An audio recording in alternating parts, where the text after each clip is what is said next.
ಮನೆ ಮುಂದೆ ನಾವು ಮುತ್ತಿಗೆ ಹಾಕ್ತೀವಿ.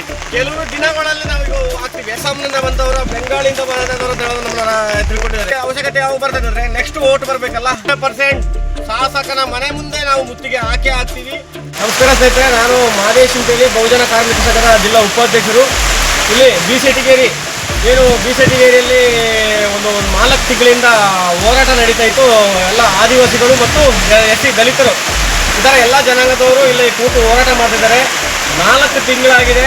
ಯಾವುದೇ ಜಿಲ್ಲಾಡಳಿತ ಇಲ್ಲಿವರೆಗೆ ಬಂದು ಒಂದು ಬಾರಿ ಬಂದು ನೋಡಿ ಹೋದಲ್ಲದೆ ಇಲ್ಲಿ ಯಾವ ಪರಿಸ್ಥಿತಿಯಲ್ಲಿ ಇದ್ದಾರೆ ಅಂತ ಯಾರು ಬಂದು ನೋಡಲಿಲ್ಲ. ಇಲ್ಲಿ ಕಾಣ್ತಾ ಇರ್ಬೋದು, ಧಾರಾಕಾರ ಮಳೆ, 2-3 ದಿನದ ಧಾರಾಕಾರ ಮಳೆ ಹೊಡಿತಾ ಇದೆ, ಗಾಳಿ ಇದೆ. ಚಿಕ್ಕ ಮಕ್ಕಳು, ವಯಸ್ಸಾದವರು ಎಲ್ಲ ಜನಗಳು ಇಲ್ಲಿ ಇದ್ದರೂ ಅದಕ್ಕೆ ಸಂಬಂಧಪಟ್ಟಂಥ ಇಲಾಖೆ ಯಾರು ITDP ಆಗಿರ್ಬೋದು, ಸಮಾಜ ಕಲ್ಯಾಣ ಇಲಾಖೆ ಇರ್ಬೋದು, ಯಾರೂ ಇಲ್ಲಿ ತಿರುಗಿ ನೋಡಿಲ್ಲ ಹೇಗಿದ್ದಾರೆ ಅಂತ. ಯಾಕಂದರೆ ಎಲ್ಲ ಗುಡಿಸಲುಗಳೆಲ್ಲ ಆರೋಗಿದೆ. ಎಲ್ಲ ಇಲ್ಲಿ ಕಾಣ್ತಾ ಇರ್ಬೋದು ನೋಡಿ, ಮಳೆಯಲ್ಲಿ ಎಲ್ಲ ಸೆಟ್ಟನ್ನು ರೆಡಿ ಮಾಡ್ತಾ ಇದ್ದಾರೆ. ಗಾಳಿಯಲ್ಲಿ ಸಿಕ್ಕಾಪಟ್ಟೆ ಗಾಳಿ ಬರ್ತಾ ಇದೆ.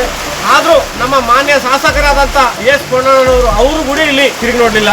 ಯಾಕಂದರೆ ಇಲ್ಲಿ ಅವರಿಗೆ ಆ ಸಂದರ್ಭದಲ್ಲಿ ಓಟಿನ ಅವಶ್ಯಕತೆ ಇತ್ತು, ಅದು ಈ ಸಂದರ್ಭದಲ್ಲಿ ಅವರಿಗೆ ಅವಶ್ಯಕತೆ ಇಲ್ಲ. ಆದ್ದರಿಂದ ಇಲ್ಲಿರುವಂಥ ಆದಿವಾಸಿಗಳ ಬಗ್ಗೆ ಇಲ್ಲಿವರೆಗೆ ಏನು ಅಂತ ತಿರುಗಿ ನೋಡಲಿಲ್ಲ. ಅದು ಭಾಳ ಬೇಸರ ಸಂಗತಿ.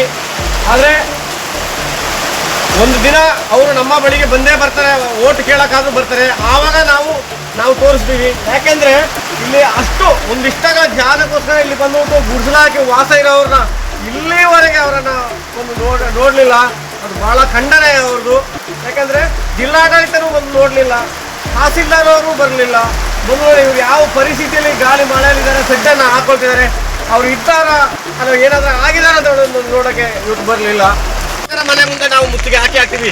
ಕೆಲವು ದಿನಗಳಲ್ಲಿ ನಾವು ಈಗ ಹಾಕ್ತೀವಿ. ಯಾಕೆಂದರೆ ನಮಗೂ ಬೇಸತ್ತ ಹುಟ್ಟಿದ್ದೀವಿ.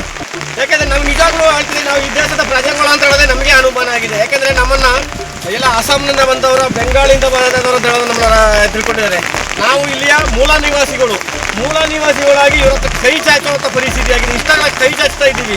ಇವತ್ತು ಗಾಳಿ ಮಳೆ ಬರ್ತಾ ಇದೆ, ಒಬ್ಬರು ಒಂದು ಇಲ್ಲಿ ಬಂದು ಈ ಪರಿಸ್ಥಿತಿಗಳನ್ನ ನೋಡ್ತಾ ಇಲ್ಲ. ಭಾಳ ಬೇಸರ ವಿಷಯ. ಯಾಕೆಂದರೆ ಇವರಿಗೆ ಅವಶ್ಯಕತೆ ಇಲ್ಲ. ಇವರು ಓಟ್ ಹಾಕ್ಬಿಟ್ಟಿದ್ದಾರೆ. ಈಗ ಓಟ್ ಕೆಲಸ ಮುಗೀತು. ಇನ್ನು ಇವರ ಅವಶ್ಯಕತೆ ಯಾವ ಬರ್ತದೆ ಅಂದರೆ ನೆಕ್ಸ್ಟ್ ಓಟ್ ಬರಬೇಕಲ್ಲ. ಜಿಲ್ಲಾ ಪಂಚಾಯತ್ ಆಗಿರೋ, ತಾಲೂಕ್ ಪಂಚಾಯತ್ ಆಗಿರೋ, MLA ಎಲೆಕ್ಷನ್ ಬಂದಾಗ ಇವರು ಅಣ್ಣ ಅಂತ ಹೇಳಿ ಬರ್ತಾರೆ. ಆದರೆ ಇಲ್ಲಿ ಇವಾಗ ಯಾರ್ದು ಅವಶ್ಯಕತೆ ಇಲ್ಲ. ಅದಕ್ಕೆ ನೋಡಿ ಯಾರು ತಿರುಗಿ ನೋಡಿಲ್ಲ. ಇಷ್ಟೆಲ್ಲ ಹೀನಾಯ ಪರಿಸ್ಥಿತಿಯಲ್ಲಿ ಆದಿವಾಸಿಗಳು ಜೀವಮಾನ ಮಾಡ್ತಿದ್ದಾರೆ. ಆದರೂ ಸರ್ಕಾರ ಇನ್ನೂ ಇವ್ರ ಮೇಲೆ ಎಚ್ಚೆತ್ತುಕೊಂಡಿಲ್ಲ.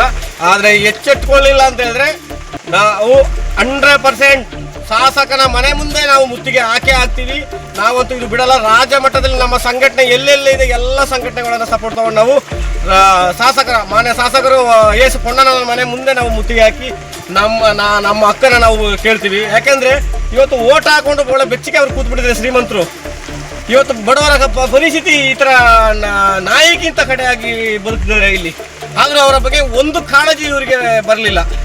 ಆದರೆ ನಾವು ಮುಂದಿನ ದಿನದಲ್ಲಿ ನಾವು ತೋರಿಸ್ತೀವಿ ಏನಂತ.